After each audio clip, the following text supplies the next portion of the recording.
Chopping it up. We gonna get down to the truth. Chopping it up. The beat. All right, all right, all right. I had you there waiting, like, come on, man. How you doing, my brother? I can't hear you, so make sure you unmute yourself. Yeah, I'm There good. you go. You hear me There now? you go. How No, you I was feeling, man? moving to that. I was like, mira, este. So, You yeah. know, so that was I recorded that too. I forgot how many years ago, but it was the night after your first event. No, your first anniversary. Oh, for La Esquina. La esquina, it Oh, was your that's right. I remember that. Yeah. yeah. So I did a poem to that for you that night, Oh, and then that's right. I said, let me turn this into a piece. And then when I recorded it, that was when my system died. So Yeah. I never got to really like master it or anything. And then I said, oh, but you know what? I'm gonna play it today. No, like you took me back. You took me back. How you feeling, man?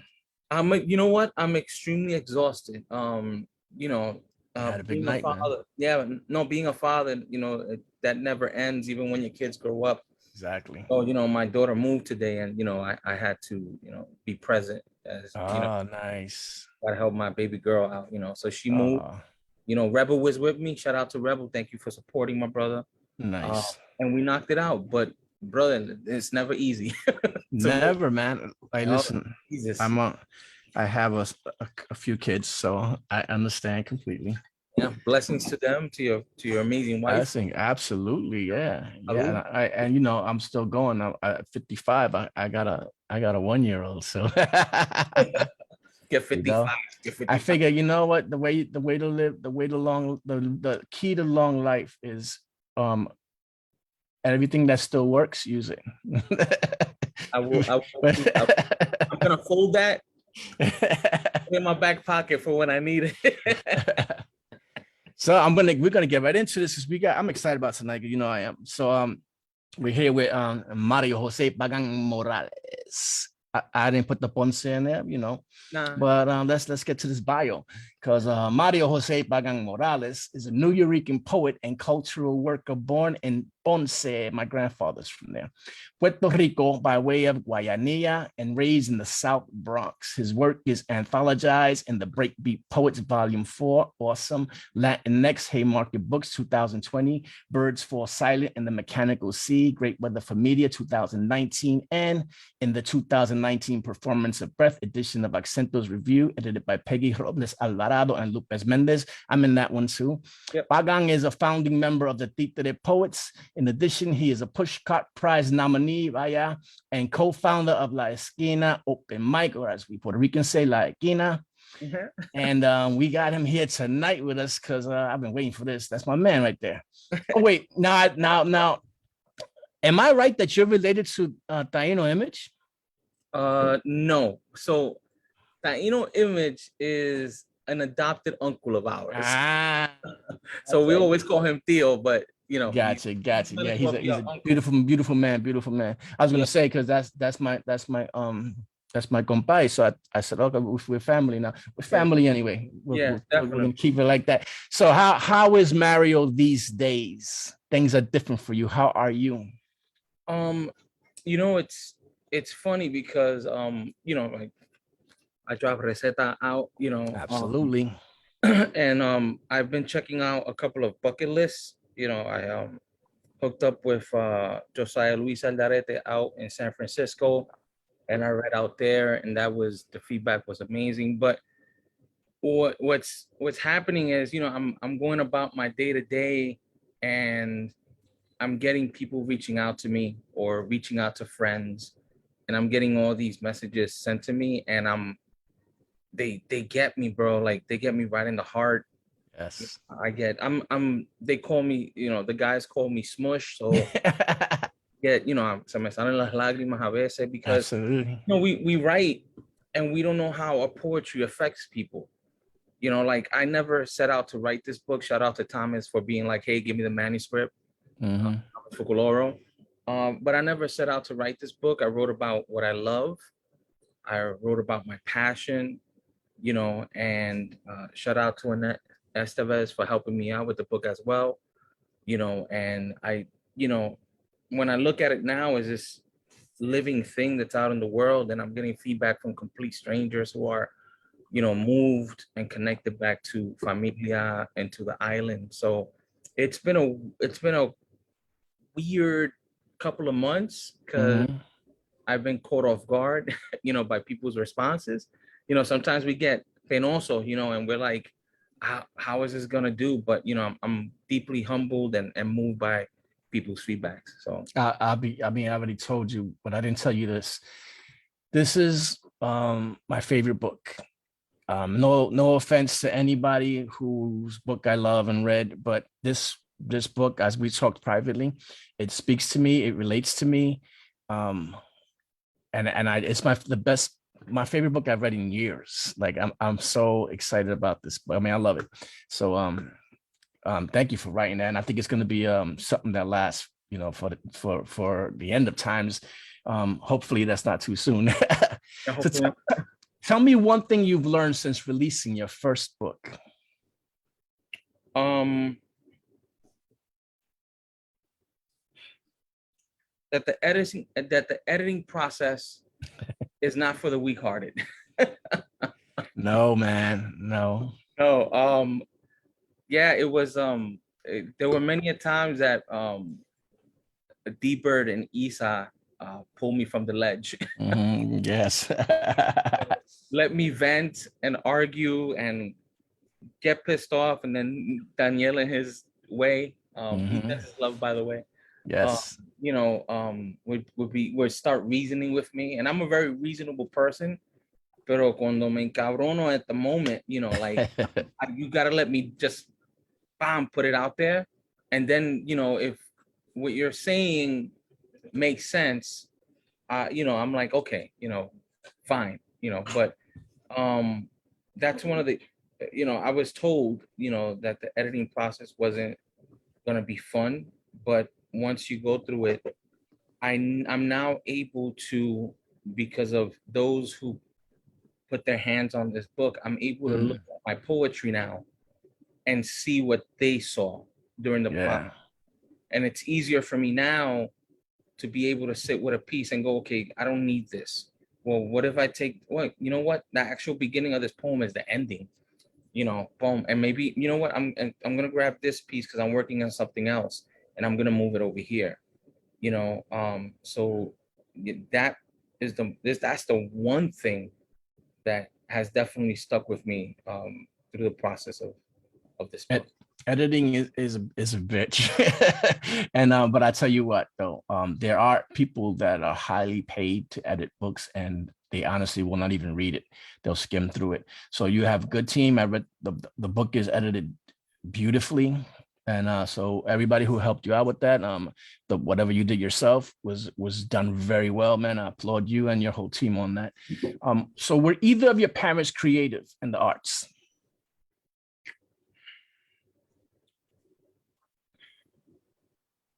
No, but my titi Hasten, who I speak about in the book, all my uncles were were visual artists. Mm-hmm.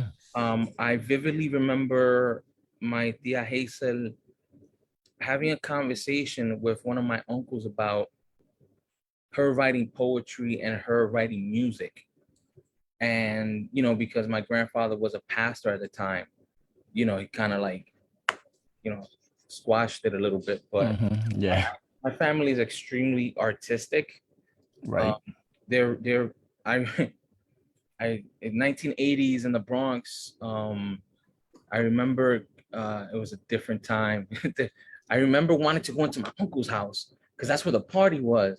And I wanted to go to Tio's house. And my mom kept telling me, "Tú no puedes ir ahí, tú no puedes ir ahí." And I remember being able to get into the apartment. I don't know how. And the walls were like, so you remember those posters from back in the day that had like, they had like felt uh, Yes, yes, yes. The and pothead posters. Yeah. yeah, so they took the art from the posters and put it on the walls. So there Yes. were half naked people on the walls, and that's why I couldn't walk into the apartment. And Right, it was like glowing the right, right. So like, you know, it was, and my uncles were amazing artists, you know, and Mhm. from what I hear, my tia Hazel, wrote poetry and music. Nice. And I know you have a close relationship with your father. Um, what was the best trait that he left in you? Oh man. Okay, so I need to make a distinction. When I speak about my father, Mhm. I'm not speaking about my bio father. Right. So to answer your question, Mhm. my father was an artist, Right. and that rubbed off on Iris as well. Right. So yeah, so my father who raised me was an Mhm. artist. Trait. I think one of the things he taught me was to learn to listen. And it's funny because I know some people are gonna be laughing from the títeres. Mhm. He had this expression, and bro, I hated it as a kid, bro. Yo lo escuchaba, and I would be like, here we go again. He would tell me, learn to listen and listen to learn. Mm. And that's something that I've carried with me my whole adult life. And Awesome. that's actually in his poem, uh, Right. Right. Baba, you know. So Nice. I mean, and that is your father. So the person that raised you is your father. So there's no need to make a distinction there at all. You know, I've always say, even in my new album, I have a song called Family. It's all about blood doesn't make you family. It's mhm. love, loyalty, and respect. So absolutely. And your mother? My mom, I don't I don't remember my mom being artistically inclined. But what trait did she leave with Oh, what trait did she leave me? you? To be faithful, Mm, um, in what I do, in my values. Uh, my mom is a very, very zealous, devout Jehovah's Witness, mhm. you know, and for those who How don't, many tambourines does she have? she doesn't. She doesn't. You know, so she is immovable in her faith, you know, so that's one of the things I kind of take from her is, you know, loyalty to my beliefs, you know, and and that foundation of, you know, not being easily moved, you know, um, Yeah, she's a especially rock. So especially she that the faith was instilling in you to be a rock for the people you love, for yourself, and what you believe in. absolutely. You know, all right, cool. And my mother was a Jehovah's Witness, not Jehovah's Witness, Pentecostal. For How many temperaments does she I have? thought that she had about six, man. He was you go to Pentecostal church, man. You gotta have a tambourine, or a fan. Oh yeah, yeah, yeah. You gotta have one of those. So, Yeah. who are your inspirations now, and who were your inspirations coming up? Now, um, right at this very moment, um, my sister, my sister Mm, Iris.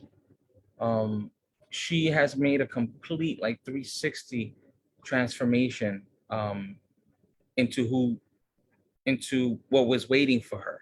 You know, once she made a decision to do what was better for her life, she completely dove feet first into her art, into writing, into visual art, into living a life away from, you know, religious trauma, you know, embracing ancestry, embracing, you know, our root beliefs. You know, she's actually, I call her my raven because she's actually my guide and she watches from far away. And you know, she saw that I was looking. I was trying to find something away from what we were taught as kids. And you know, every time I have a question about something or I need clarification, you know, I go to her and to my cousin Betsy, you know, because I'm also looking, not necessarily ready, but you know, I'm trying to find, you know, what was taken from us. you know. So she inspires me, just the way she lives her life, you know. And She before her? before her, um,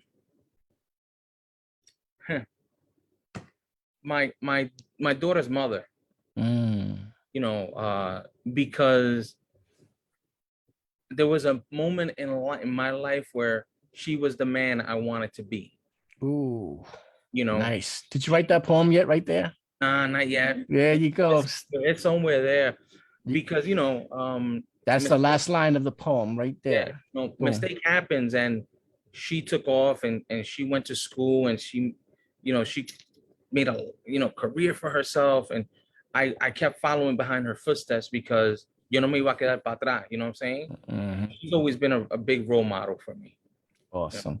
Yeah. When you get to the core, who is Mario Ponce Pagan? I hate questions like this. 'Cause I often, We getting to know you. yeah. This is the and when you speak to El David, I'm gonna get to know you, man. We're having a drink, you know, on the sala. In the core, you know, I always said, you know, I hate attention. I don't want to be that guy who has a spotlight. I always compare myself to wanting to be the creator of the software for Pixar. That guy could go anywhere. Yes. You don't know who he is unless you're Uber, like one of these people who are into that stuff, and you're like, oh my God, it's you. You know, I'm just a regular guy. I'm humble. I'm a family man. You know, I was raised to believe, to help people. You know, it's funny, because my every time I hear my bio, when they say I'm a cultural, you know, I forgot what it says, but you know, I just wanted to create space where everyone could get together and be family and friends, and need something. I always say when you come to my dinner table, I always toast with, I believe that family is more than just biological mother, father, brother. You know, Absolutely. family is what you create. So welcome, family, you know, salud, Absolutely. you know. So that's just me in a nutshell. When and where, not just when, was your first public reading? Boricua College, North 6 campus. Really? That's big for your first reading, dude. Yeah. Mina How- Nieves was my Doctora Mina Nieves was my facilitator. Mhm. And there was an open mic, and she put my name in the hat. I had no idea she was doing that, and boom, you know. Nice. And how was that experience? I read an erotic poem, which I really don't write. Ah. Don't write it. I actually have it somewhere around there. And Did it have a lot of I want tos in it? no, it didn't. I think it started with, oh shit. I hear D'Angelo's. Oh damn, I forgot the line. But I got like the ladies really got like, oh wow, and that was the night that Mina told his sister, who was featuring Miguel Algarin, that I had a problem with calling myself a poet. And the sister pulled me to the side, and she looked at me and she goes, "You're a fucking poet, and own it." And I, you know, from that day, I was like, okay, I got you. I got I you. felt that way. I feel you. You know, you remind me, and everything you're telling me so far, so much of me on the come up. What was your most memorable performance?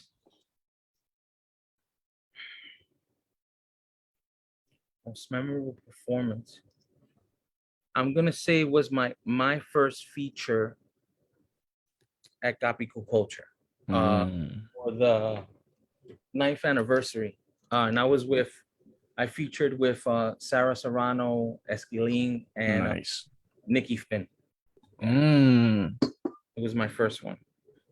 Two good people. Yeah. And I love Nikki Finn. Yeah. Shout out to Nikki Finn. Yeah, to both of them. They're both good people, man. Tell me about a performance that you wish you could do over. Every performance. Dude, it's like, it's so, you know what you find something wrong, like after, damn, I should have said no, that. it's like it's like no matter how much you prepare and everything, and I'm not one to be afraid to step on the stage or in front of a group of people. As long as I'm prepared, I'm ready to go. Right. You know, but it's like every time I perform and I'm kind of running, you know, the tape in the back of my head when I'm laying down, I tend to like start breaking stuff down. Excuse me.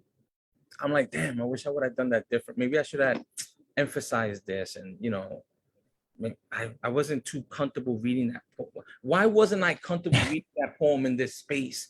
You know, I should have just ripped, you know, Yeah. forget who was there. Just go. Why did I change? Why do I translate my Spanish words into English words? You know, when there's a lot of people who don't speak Spanish in the space. Like I criticize myself all the time. And that's an artist, and that means you care about your work, and because you create a baby, and just like when you have a child, you know you're a dad, and you have to question everything you do. You have to be aware of everything, and you question yourself often. So yeah, that's beautiful. So if you had a theme poetry book, what would you cover in a new collection of poetry? That's funny you mentioned that. Really quick story. So in the process of putting Receta together, I have a poem that we were joking around about, because in my house we always have Carlos Rossi Sangria. It's kind of like a staple of the Tita de Poets. So joking around one day on a workshop, we were like, you know, the patron saint of Tita de Poets is Carlos Rossi. So I thought about that and I wrote a prayer where I'm asking St. Carlos Rossi to bendecir los sinvergüenza, the anarchists, Cantinflas, like all these people, right? Right. Allow us to give us space to write. So the poem didn't fit in the book, and I was really angry because I really wanted it in there. But Isa, she was like, well, why don't you put it to the side and start writing more prayer poems? So I'm excited about this. I see where you're going. Jack Algueros has a book called Lord, Is This a Psalm? I think that's the title of the book. But what I did was I started writing prayer poems. So I don't want to give the title of the book out yet. No. I got you. That's dope. It's a la Jack Alguero's Lord, Is This a Psalm? Yes. You know, and back in the 90s, there was a poet. I forget his name. I feel bad for not remembering, but he used to like when it was in the 90s. I was in Washington, D.C. when I first heard him, and it was the Welfare Poets, me and them. And he did every single poem like a Pentecostal prayer. Wow. And it was crazy. And I thought, man, that would be dope. But then I haven't heard from him in a long time, years. Wow. But you just took me back. That's a great idea. I kind of feel bad that I kind of let you take that cat out of the bag, because it's no, that's fine. I don't want nobody to steal that from you. No, that's good. What are your writing rituals like most of us do have? So I've been asked this question before. What's your writing process? If it's a topic if there's a topic that has touched me, I really do a lot of research on it, because I want to make sure that I do it, you know, justice. A lot of times I find myself early on when I started writing, a lot of my writing was about relationship conversations. And I have a prequel book that I never put out, that's my library, called First Steps, which is my first writing before workshops, before open mics and everything. And a lot of those poems were about relationships, conversations I would have with people, blah, blah. And I would go ahead and just write these poems. I have little rituals, like, you know, I'll give myself space, and having a partner that gives you that is extremely important. You know, there's times I'm walking down the block and I have to move to the side of the sidewalk. I need to, like, you know, type these lines or these thoughts down. There's times I haven't done it in a long time, but I would sit in my kitchen window with a glass of wine and a cigar and listen to like Latin jazz or Yes. Billie Holiday or you know Keith Keith Roach put me onto a lot of jazz music. So Yeah, I love Keith. Yes. sometimes I would just sit in my window and just listen and see what comes out of it, and just just start writing. Yeah. Yeah, it sounds like it sounds like you open yourself up to the universe to talk to you. I like that. Yeah. So, what are your top 3 favorite books of all time? Letters to a Young Poet. Feel free to insert El David's book in there. I just playing. I feel so. Letters to a Young Poet by Raina Maria Rilke.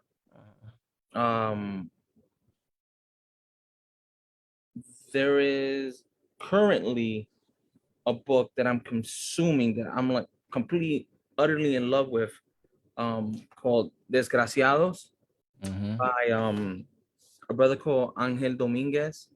Off the top of my head, I don't know the actual names and everything, but there was a Franciscan friar who collected like all the Mayan books in the 1500s, burned their history and their science and their livelihood, everything. And the brother was given an assignment to write about to write letters to this, this cabron. And the whole book is just complete letters of poetry to this one guy. Nice. And he's just tearing him new ones left and right. And 3, I am I love true crime and historical fiction. And there's a book by a gentleman called Caleb Carr about it's called The Alienist, and it's about the first fictional investigation of a serial killer in the mid 1800s in New York City. Nice. Those are I didn't expect anything like that from you when I asked for your 3 books. That's awesome. Awesome. This is why I'm awesome. I get good stuff out of you. All right. I said in my review that receta was like enjoying a home cooked meal de abuela. I tasted every bit of nostalgia in each poem, and I did. Was this collection for you more exposing who you are and how you came to be, or more about your people and cultura? I want to go back to what I said earlier on how we write poetry, right? Like we go to workshops, we write outside of workshops, we have conversation with family and we just write. Like it's funny when I started putting the manuscript together and I saw what it was, and Willie and Bonafide always told me, write about what you know. Right. Sometimes I get consumed with wanting to write about social issues and write about the politics of the country. And I've noticed that when I dive deep into that, like I get very sentimental. I can't watch the news, like I have to turn as much as I want to write about that stuff. And I have, I always find myself writing about my relationship with my mom, which is non-existent. The loss of my father and the impact he had on my life. Marcos, Elsa, my family, my love for an island that's not my home, although I was born there. Frustration of being part of the diaspora and wanting to do something about what's happening to our people, And when I looked at the manuscript, here is a blueprint of my journey, from being a child to coming to an understanding about our politics, to patria, love for island, my children, and cultura. So it's actually all of that together, you know. The whole sancocho. Yeah, I feel you. I got you. I feel like this book and the poems in it. I think I mentioned this to you, but like Arjal Piñero would write had he been here today. Mm. You know, I mean, um, I'm more I love your book and I like and I'll be honest and I don't care who gets mad at me. I think your books are better than your poems are better than his because they relate to more of my generation. I'm Generation X and the way you spit, the way you write it makes more relevance to me. And even though I love Miguel Piñera, one of my favorites, right? Did you feel the guidance and presence of these poetic Nuyorican antepasados when you were writing this book? You asked the best questions, by the way. This has been by far my favorite interview. So here's the thing: when you are when you are kept in when children are kept in the dark about their history, their people, their heroes, their poets, their sports people, you know, the actors que son puertorriqueños, the politicians.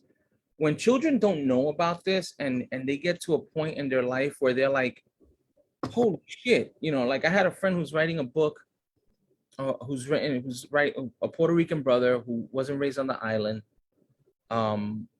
who's writing about, you know, Roman empires and Roman gods and stuff. And he reached out to me and we started talking. And I said, well, you know that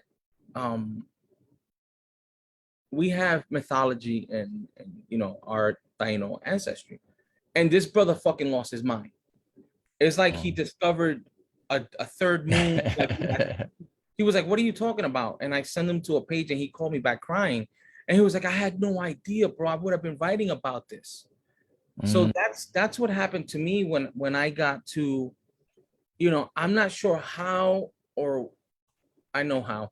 My son's mom had a book in her house and I saw it and it was down these mean streets. Ooh, one of my faves. You know, and I consumed the book. Had no idea who he was, but it completely called to me. You know, granted, Yes. it was in the 50s and 60s, and I'm an 80s kid. You know, but it called to me. Then later on, I find an anthology of essays called Boricuas, and now I'm getting upset. I'm like, I didn't know this existed. And then I found out that there is a Nuyorican Poets Cafe, that there's a Nuyorican movement.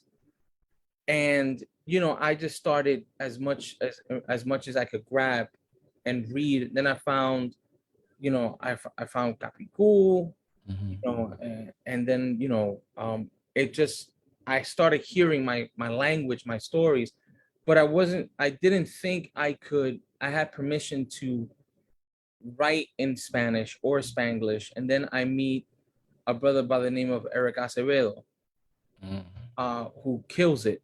And then I met D-Bird. And then there's a workshop with Papoleto in La Isada Center. And the workshop was about Rich Rial was facilitating it, about the importance of using our language. You know, it's amazing to be able to read the Kerouacs and all these, you know, gringo, you know, poets from the past, and all respects to them and everything, but we have a legacy. Tenemos un legado, we just have to look for it. So absolutely, when I started understanding that I could write like this and that I had permission, it just went. I just ran with it. yes. And yes, they had a very big influence, you know, but you've had a very big influence. Peggy's had a very big influence. You know, Raquel Salas Rivera has had a big influence. Like, all of you guys in the community have had a big influence in my work, whether you guys know it or not. You know, like, I fanboy in the background, you know, like, this motherfucker, did you just say this? Like, I have to say, one of the best things about this book for me is the unapologetic Spanglish without translation. And you touched on that earlier, right? And I love that. I mean, and I mean, no offense to people that do it. But was that a conscious decision to do that, or just happened organically?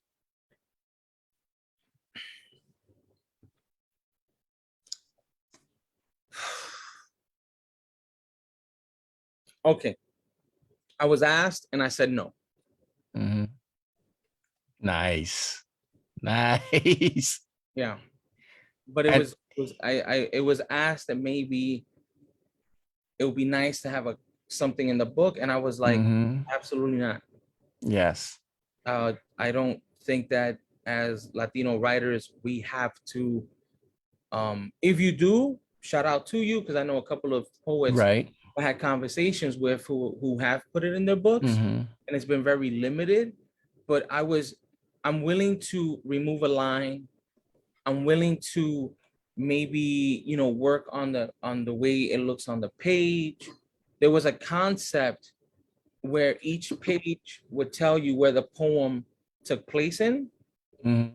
Like, so for example, Sancocho, right? On the top right hand corner, it Mhm. said Philadelphia, Right. right? And I was, we spoke about that. I was like, okay, I'm good with that. It's okay to take it out. But the one thing I was completely, utterly adamant about was having to explain what coqui is, what palmas are, Right.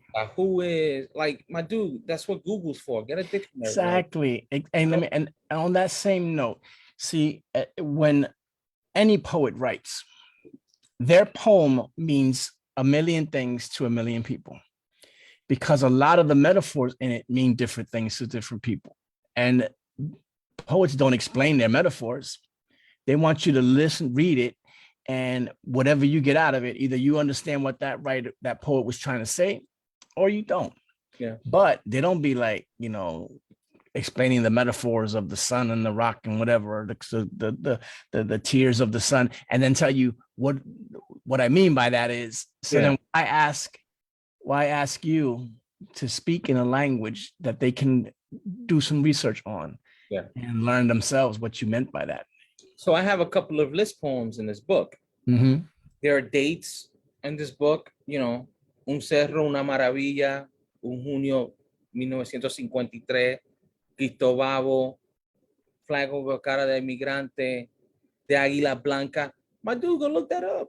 Like, Yeah, exactly. learn something, you know what I'm saying? Or call me and we'll have a conversation. Don't start that now. Yeah. You get a lot of calls, man. Yeah. What's your favorite piece in the book? Oh, I was just having this conversation with my wife.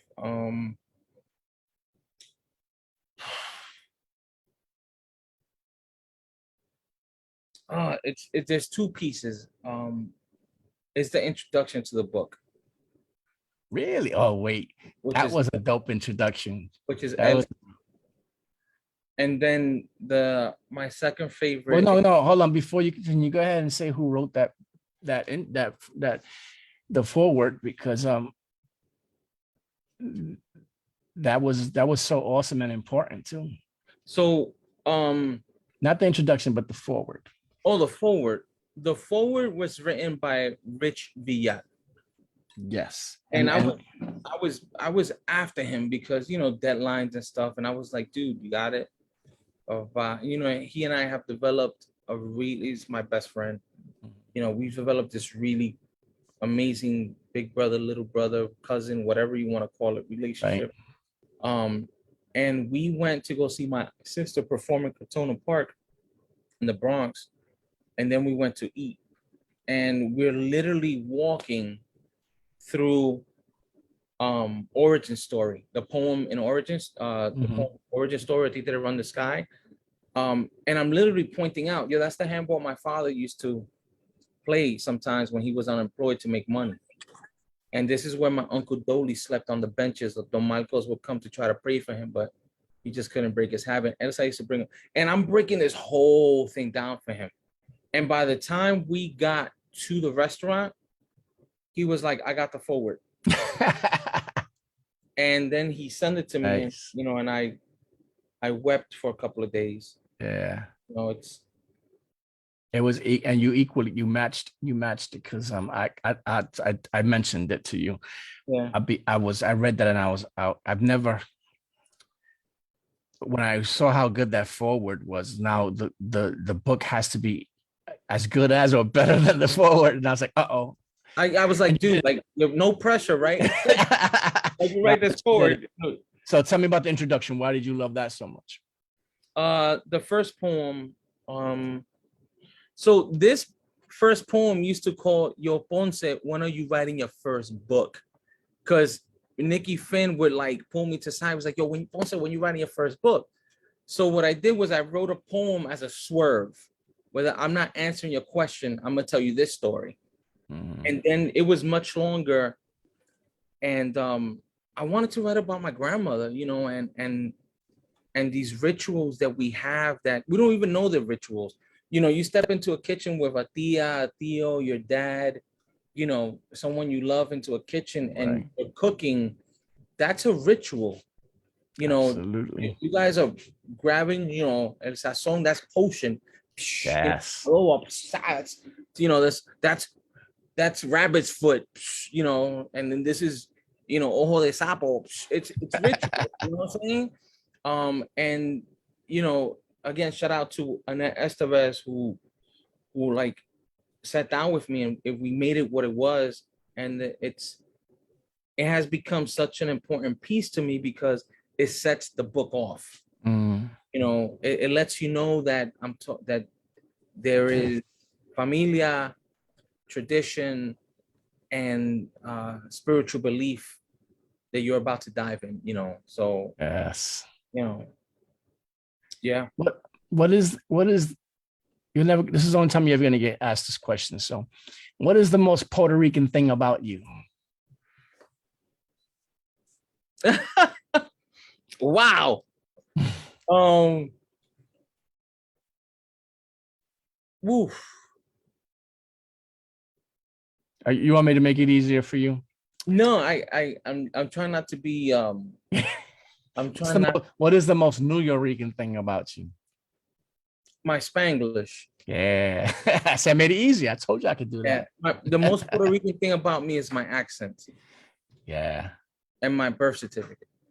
Yeah, if you had a little bit more of you know the place you were raised in, the Bronx, you would sound a lot like Pun. Yeah. Oh wow. Yeah. Hate that. What's the most New York thing about you? My resting bitch face. Like I have this thing that I don't notice, and that's it. I'm like my mom. Like I would look at my mom and be like, "Mommy, but my friends would come to my house and be like, yo, what's up with your moms, B?" And I'd be like, "What's wrong with my mom?" It's like, "Yo, it's like she's grilling me," and I'm like, "What do you?" And then I noticed it. I'm like, and I asked my mom, "Mami, ¿qué te pasa?" And she was like, "No pasa nada." You know, que I said, "No, que tú tienes esta cara," and the guys say I have this walk. And again, I don't notice this shit. Like yo estoy en mi mundo, I'm writing, I'm thinking, I'm meditating, I'm trying to figure out how to make sure no one loses their job at my job.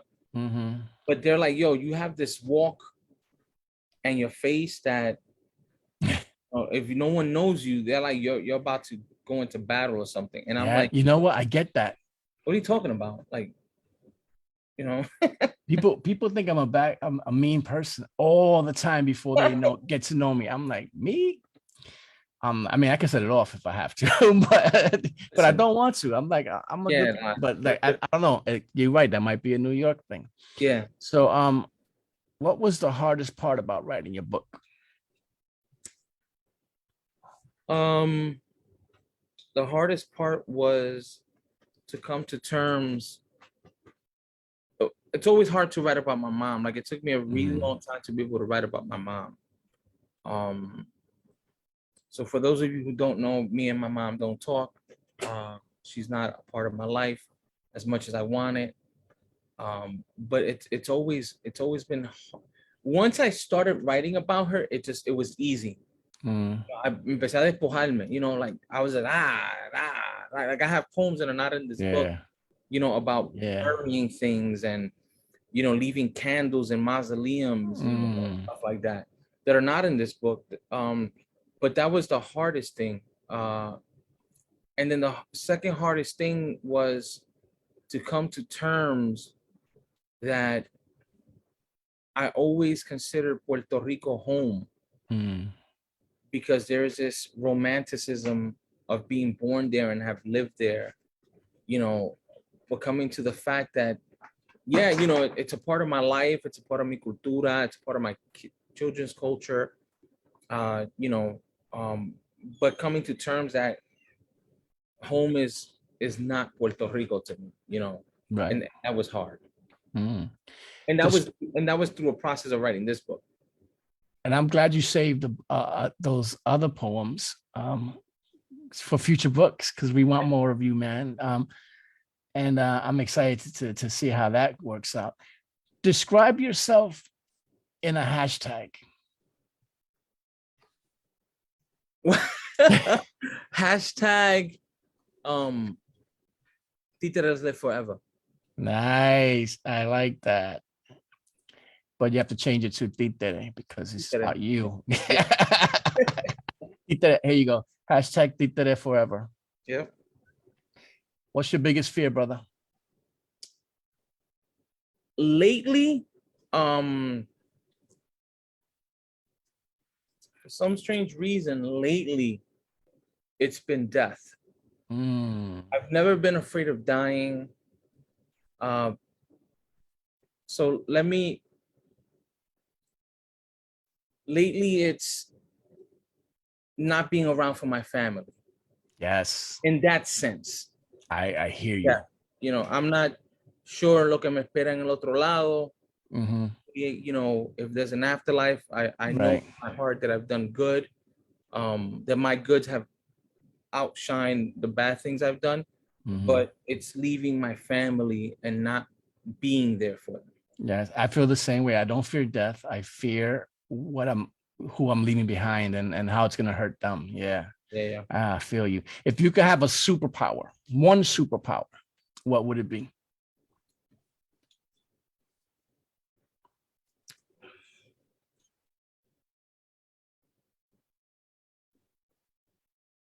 I don't want to be cheesy and say flight. Flight? Why does everybody say flight? I know. I think everyone says flight. What you gonna do with that? I'm gonna go to Puerto Rico when I go. Go see my nephew. For free, and right? for free, you know what I'm saying? I'll probably have to wear a nice coat. I wanna be invisible so that I can get free shit. Wow. I'm gonna say to be able to I don't know, like Solomon, you know, wisdom, discernment. Mhm. You know, I want to be like Osmandi from is it Osmandi from The Watchmen? Smartest. Yes. I like I want to I don't. It's funny because I know I'm smart. Like my therapist, I have an amazing therapist, Mhm. and I'm understanding to be proud of myself and fight imposter syndrome. But I've always had this feeling of always being behind, you know, and trying to catch up, you know. And I want to be able to be in a space where I don't feel inadequate in conversations, or you know, like I'm not smart sometimes. Mhm. I would say, you know, I don't know, discernment, wisdom. Yeah, you don't have to worry about that. What is the best advice you ever received? Ever?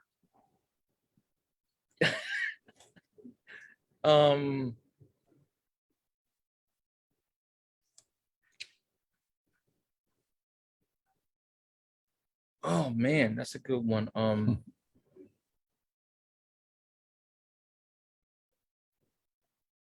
trying to find the wording for it because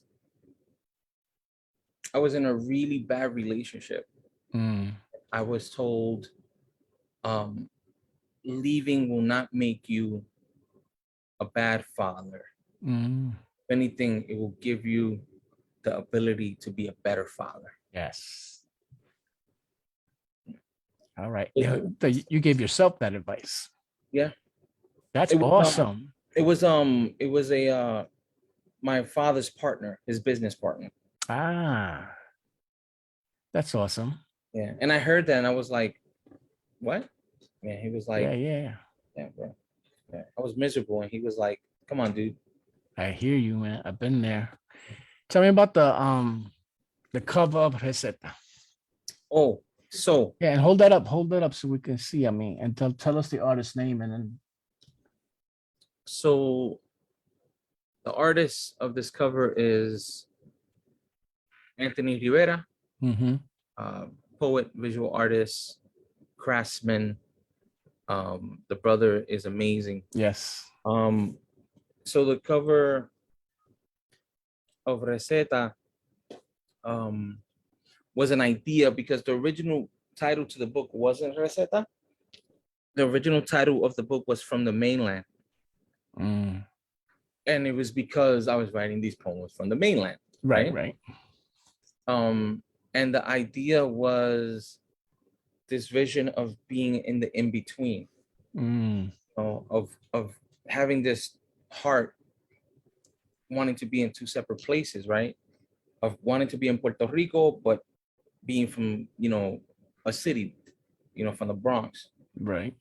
And it's actually 4 pictures that we took, and he merged them together. Nice. And it came out dope, bro. And I fought for this cover, fought for this cover, and they finally were like, you know what, it works. It's and I love it. I love that. Yeah, it's and I tell you, I'm glad you explained that, because I looked at it, right, and I saw the darkness and the silhouette of the skyline, and then I saw the palmas, and it was a mix. It was a mix lot. I said, and in my mind, here's what I thought. It was a merging of New York and Puerto Rico, and that's how I saw it. Now, what makes you laugh these days? My son. Nice. My son is. I look at him and he looks like his mother's family. But the kid is cagao. He's me when I was a kid. Yeah. Very sentimental, frustrated, doesn't understand why people do things. He's hysterical. He's smart. He has an amazing heart. He's talented. Like, he's into photography, and he's going to college for film writing. Nice. And on your team. He's, bro, like, my like I told him today, I said, you are my sun, and Maya is my moon, like, and mom is the gravity that holds it all together. You know what I'm saying? Nice. Like, I'm just, look at you. I'm just, me and him always have like these conversations where that right there, first of all, jot that down. That's a poem right there. and the other one, jot down, is The In Between. That's the title of another poem for you right there. I like that when you mentioned that. What makes you cry these days? Oh, everything, bro. Everything, bro. Like, I posted this a couple of years ago on Facebook. Like, my favorite show is So You Think You Could Dance. Yeah. Love contemporary dance. Yeah. These people put these stories together, and the story behind dance just gets me, bro. I was watching Umbrella Academy yesterday, coming from work, and there's a scene where the actor had transitioned on the show as well as in real life, and everyone on her family is being extremely supportive. Nice. Like, she went from Vanya to Victor, and everyone's like, I like the haircut. It looks good on Victor. It's good to have another brother in the family. Like, and I'm over here like, why can't everyone be supported? You know what I'm saying? Stranger Things. Yeah, I can't talk about Stranger Things. Hay mucha gente que no lo han visto, so I'm gonna I'm not gonna say that, but it got me. It had me broken. Yeah, it was very sad. Yeah. Well, no, we gotta wait till next season to see what happens. I was a little bit upset with it. I'm gonna be honest. Not mad. It was very good. It was actually the best season ever. I think so too. Ever. Hands down. I think so. But I just, you just didn't want. I mean, I'm not gonna say anything. Yeah. So you're a founding member of the Títere Poets. Mhm. What makes you a Títere poet? Oh, in the beginning when we started the group, like, and you asked me that, I hated it because I had to remember what it was because we have a manifesto and everything, Right. kind of explaining it.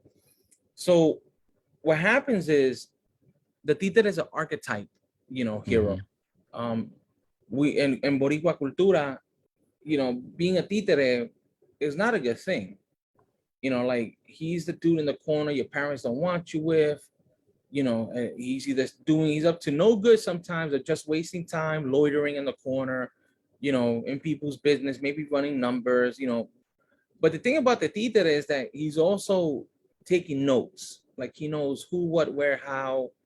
He knows if he's been there long enough, he knows the history. So what we did is we took back ownership of that word. We put it on his head. So we are the títere poets, but everybody could be a títere poet. You know what I'm saying? The thing is that as a títere poet, we are the ones who continue the legacy of, these movements within poetry where we're breaking down stereotypes, going against the grain, especially when it goes against, our community. We stand in solidarity with, LGBTQ communities. We stand up for our brothers in different communities. We also, write these poems, contra the institution. Right. We're trying to push the button. I think Nancy Mercado says it best. Poets die for this. And that's our responsibility to speak truth.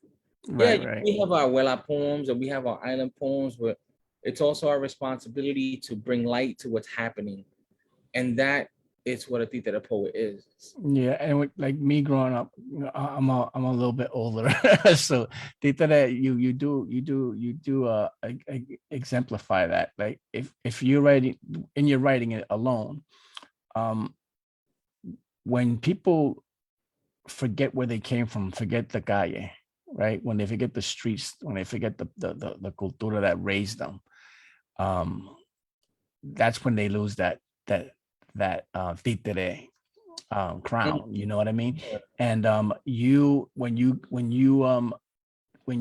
continue that legacy and you keep those stories alive, and you find something beautiful in the concrete jungle that you were raised in, to me, that's a títere poet. And I think that you all do that, and I applaud all of you for that. The only thing I'm mad at is I haven't made you cry yet, and I should have worked on that. I started talking about my son, like see, damn. I should have reeled that in, man. Yeah, no, like, if you start talking about my son and my daughter, you get me quick, you know what I'm saying? Because they're amazing, so. What's next for Mario?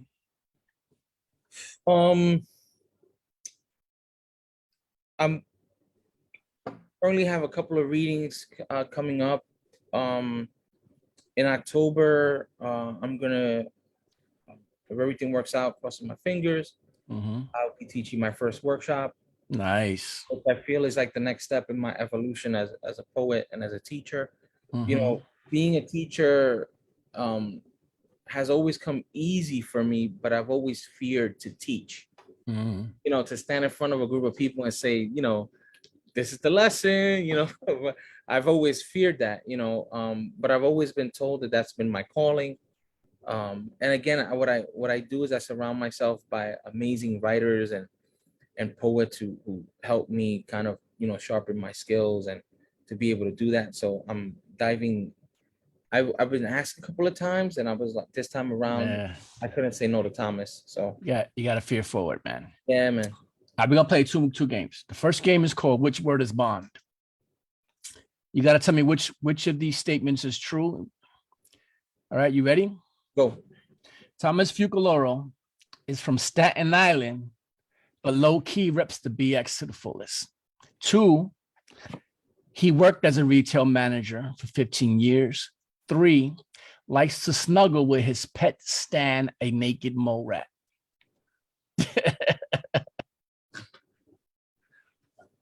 I'm gonna say the first one is fine. The first one's Bond? Yeah. Wrong. Number Really? 2, worked as a retail manager for 15 I did not know that about Thomas. For 15 years. That's too long, Thomas. What are we doing? Now, the next game is called No Cap 10 Pack. You quickly answer the questions I'm going to ask you. You're just going to tell me what you prefer, okay? Okay. Brooklyn or Bronx? Oh, why? Why? So this game, let me explain this game to you. Okay. It was originally a shot game, and if you refuse to answer, you would take a shot. Oh shit. Now, Brooklyn. but since the gout, I'm like, well, it ain't fair. I can't take a shot with you, so. So you said Brooklyn, right? Yeah. Brooklyn, New York or Puerto Rico? Puerto Rico all day. Piñero or Pietri? Pietri. Encanto or Coco? Fuck. Coco. Mojito or Cuba Libre? Mojito. Orchard Beach or Coney Island? Orchard. Nets or Knicks? Nets all day. Ismael Rivera or Hector Lavoe? I'm gonna go with Lavo. Really? Yeah. La Marqueta or Knickerbocker Avenue? La Marqueta. Beach or pool? Beach these days. There we go. You did it. You made it through a whole 10 pack, man. You made it through. So now like it's about to start blowing up. Really, the Brooklyn. Now, yeah, you're gonna have a lot of texts now. People are gonna be not happy with you. And that's why I had the shot, like, and you can refuse to answer. So now, the floor is yours. You can do up to 4 pieces, man. It's on you. I'm gonna mute myself. All right. So what I want to do is I'm gonna do 2 pieces from the book, and I have 2 new pieces. So I'll start with the book, go into the 2 new pieces, and then end with the book. So yeah, so this is the introduction to the book, which is called Elsa, which I've gotten a lot of feedback from, a lot of beautiful words, and again, you never know. Just continue writing, because you never know what your work will mean to people. So this is called Elsa. 1980s cocinas pour slow into sock strainer. This ancestral ritual passed down from parents to children. Sometimes cafe permanently cooks to the bottom of inherited pans. And that's why I still taste abuela's ghost. So through our conversation, we spoke about the writing process and how I listen to everything that's around me, even the things I don't see. Recently at a writing workshop, we did that. We were at the New York. So for those of you who don't know, the New York has a writing workshop every Sunday starting, it says 12 to 5, but it's really like 1 to 5. And Rich Rial sometimes does the workshop, and he brought music into the space, and he played 6 songs, and he just told us to write. And I had just come from Puerto Rico, so this is called A Palma's Prayer in 6 parts, and it starts with an epigraph from Roberto Roena, and it goes like this.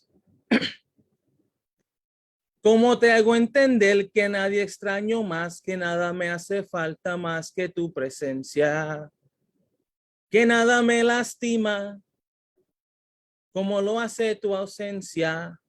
1. El gallo on 183rd and Bathgate crows in Spanish.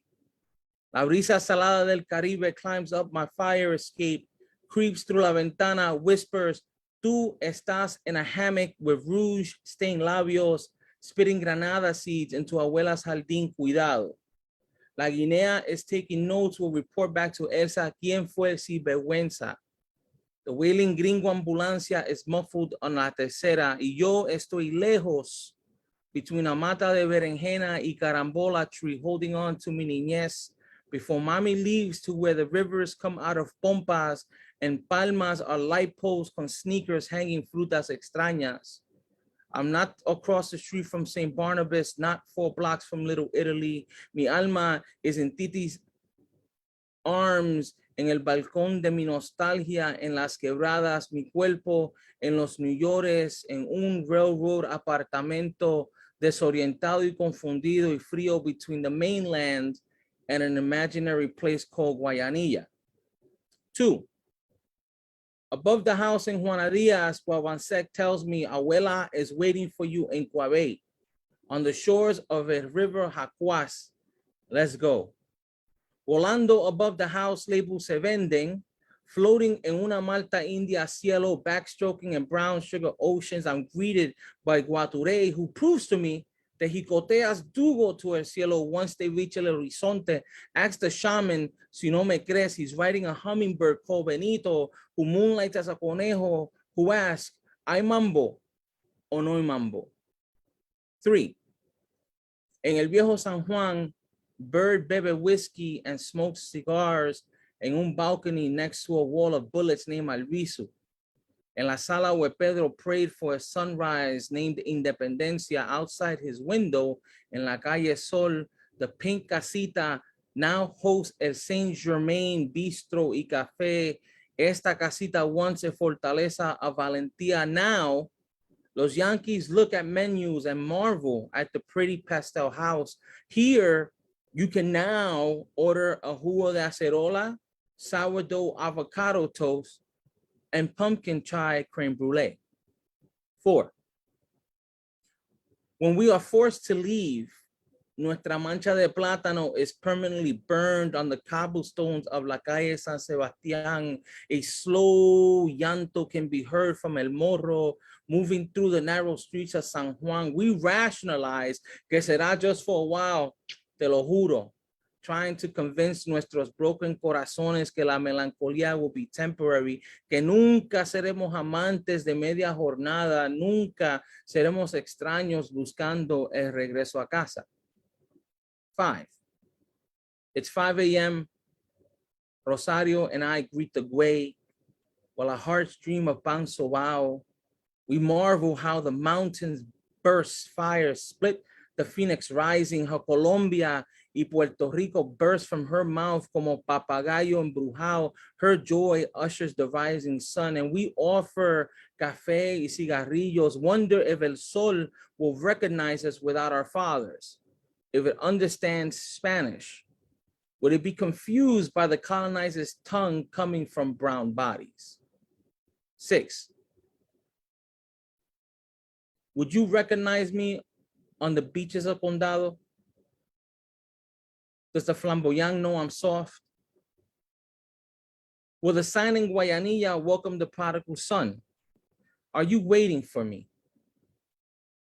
You know, there are places on this island I've never been to, y eso does not sit well with my spirit. I am unfamiliar with the best coco frio stands or the hidden Rio de Blanquitos rave about on TikTok. Do you know the exact locations Salcedo drowned? Where do I leave Yucahu, Bagua, Maracaratovi's offerings? Do you know what road Abuelo took when he eloped with Abuela? See, Red says she can see the sadness underneath my smile. If she only knew que daría la vida to be close to you. Estoy lejos de mi borinquén en los New Yorkers y yo sin poderte hablar. Y yo sin poderte hablar.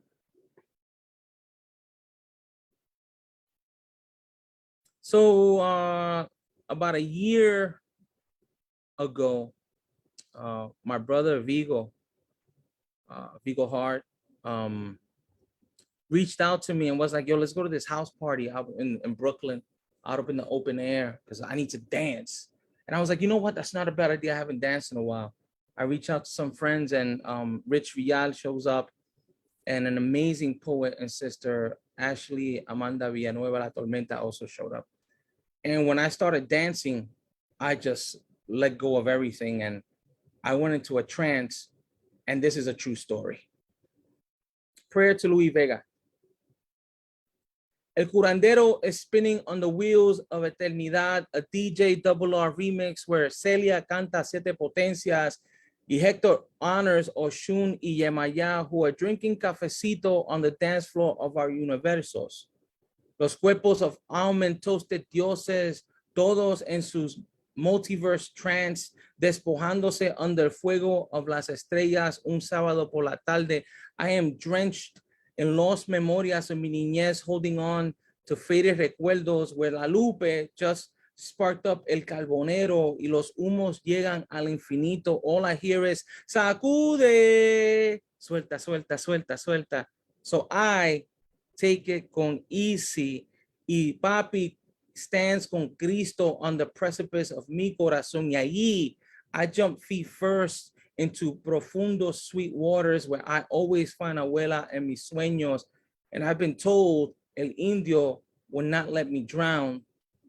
Meanwhile, Villal is in conversation with William Carlos Williams, who tells him to eat plums, offer up a red wagon, a white gallina y un oso, drink el coco from the palm trees of tu casa. This is all you need for the eguns to guide you to forgotten carreteras en el yunque.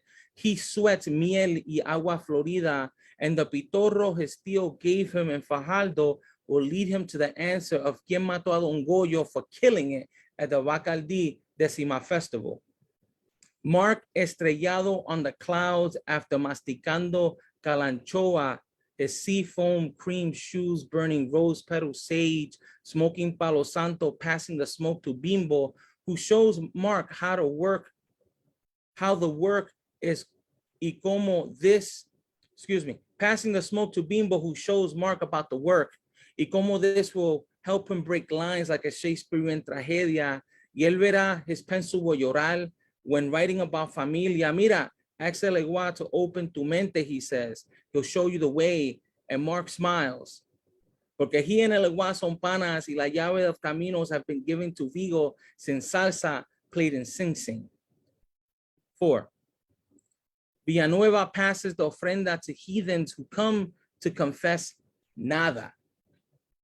Her smile, Eucharist, su hair, un revolú hermoso, born from Caribbean mamás who teach their daughters a no aguantarle mierda a ningún hombre. Her Holy Spirit two-step moves to los cuatro vientos. Everyone on this piece that knows que no hay quien la pare, suelta como relámpago. She rips the dance floor, burns el cielo down en un trance cabrón, perdida en un mundo of her making, donde there she is also a goddess, and everyone is not ready for heaven. Porque este party has just begun. So I'm gonna end it with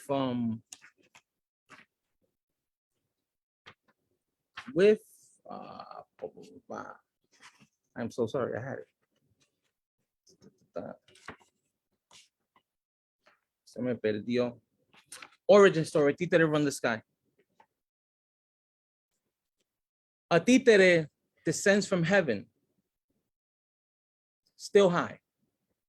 Wings tucked into sheepskin, crisp midnight chucks.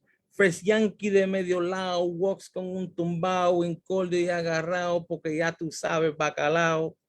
He stands on the corner of 3rd Ave and East Tremont, bien guillao. The Dominican barbershop is still there, where abuelo used to take him cuando culicagao. By the restaurant where they ate greasy cheeseburgers, y batidas de mamey, the one with the karate classes upstairs, with kids who taught crane kicks and who thought that crane kicks and catching flies with chopsticks resolved everything. And these Johnnies tested him and failed because títeres wax on and wax off. Next to the flower shop, Papi bought mommy's flowers, irises. Next to La Bodega, owned by Orlando, who changed his name to Hakeem. See, his English is still not very good looking, but the important thing is this. He still sells Malta India, Coco Rico, Cola Champagne, and those yellow orange cookies with the sprinkles on top. Across the street, Tremont Park, Pide una pejeta. Remind him of first kisses, the fight with the twins over Abigail. She preferred blue eyes over brown sugar. Teased because he was too short and his face resembled un aguacate and he wore hand-me-downs and the kids called his mother Iris Chacon. Ahí viene Iris Chacon. The park he cut school with Tio Andy here. Tio Alan Doley slept on benches. At these benches, Abuela brought Tio Alan food because Don Marcos' healing hands and prayers could not save his son. En este parque Mami took him to because Papi's 9 to 5 occasionally was handball. Este parque servía de sábana porque summer days on the block were just too hot and the hustle and bustle of La Esquina and the pop, pop, pop, pop, pop. The leaking bodies are not the memories Mommy wanted him to write about. When the teachers would ask him on the first day of school, Mario, what did you do this summer? In this place, Tia Hazel taught him how to fly chiringas, prepare him to leave El Bloque he loved, its grit and grime, its beautiful broken everything, because she believed he was everything his maestros told him he wasn't good enough for. And like he flew, like yo, like for real, like he flew. Like he had wings, and San Pedro was jealous, and the angels gave him props. He shined como the morning star, y las estrellas clapped, and the trumpets played, and not even Jesus could take that shit away from him. Nice. Thank you, my brother. This was a beautiful night for me, man. Beautiful, beautiful night. Thank you so much, my brother. I appreciate you, bro. You are amazing. I'm not, there's no cap when I say that is my favorite book and I love it so much and I'm very proud of you. Want to give everybody your handles, let them know where they can find you. Facebook, Instagram, Mario _ it's my name. In between my name, there's an underscore. So Mario _ Jose _ Pagan _ Morales. You can also find me on Títere Poets on Instagram. You can find me at La Cocina on Facebook, Pan con Títeres on Facebook. You can find me in Dyker Heights, Brooklyn. You can find me where this book is sold. Yes. Support. Yeah, man. All right, man. MJ Pagan Morales at gmail.com. Yeah. Don't do that. Now you're asking for it, man. All right, man. So listen, I'm really happy to have you, man. I can't wait. I don't know how I'm gonna top this interview. It was super fun for me, but brother, I appreciate you, man. Everybody look out for that book, Receta, and look out for everything he's about to do. I see you have I saw you have a feature coming up also. I forgot what it was called, but I saw it on. Oh, bro, I need to get a calendar because I have so much. You need a Catalina, bro. Yeah, listen. Reading at Lincoln Center, which is a blessing on, I think it's August 3rd. I'm gonna say 7. I'll repost it, but I think it's on the 12th or the 13th. And I have a couple of features coming up, and I'll put it on Facebook. Make sure everyone. Yeah, check them out on Facebook, Instagram. You're on TikTok also. Yeah. Check out his dance he just did. It's awesome. You can find him yelling at his son, making sure he stays close. Yeah. And remember, the journey of 1,000 miles begins with one step. And peace out, everybody.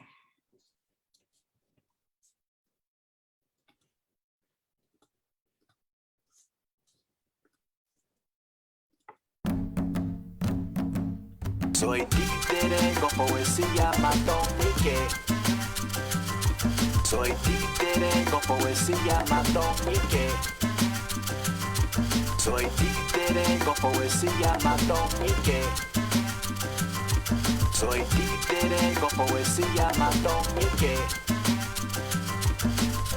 From the boogie down to the money makers upper west, títeres is the outlaws, rock denim vests. Young shorty parlaying with the black spades, tapping clave on beer bottles when the congas play. Rebel team breaking night, spitting hot 16. Bandolero con poesía, know what I mean? Callejero en medio with poetic flow. Soy títere con poesía matón. Soy títere con poesía matón y que.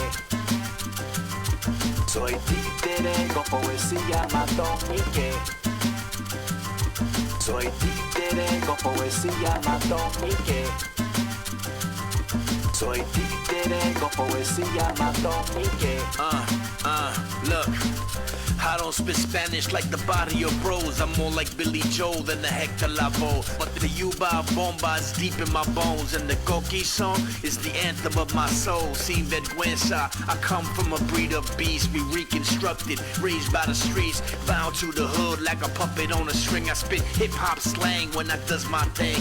My poetry was birthed in the midst of outlaw beef, inner city blues, and spark trees. I love my Rican blood, word to Atabe. You can map Taino pride in my DNA. Soy títere con poesía matón y que. Soy títere con poesía matón y que.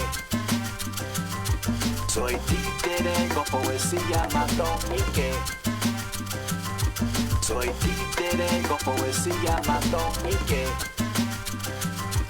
Look, my lineage is verses I was strapped with. Soy de New York like young lords and power fists. Boogie down boulevards, upper west side sets. I'm my brother's keeper, so enemies step. Urban beat poets, slick with a doom bow. Ladies be like, wow, fellas be like, how? Street poetry culture I represent. Soy títere con poesía matón y Soy que. títere con poesía matón y que. Soy títere con poesía matón y que. Soy títere con poesía matón y que. Soy títere con poesía matón y que. Soy títere con poesía matón y que.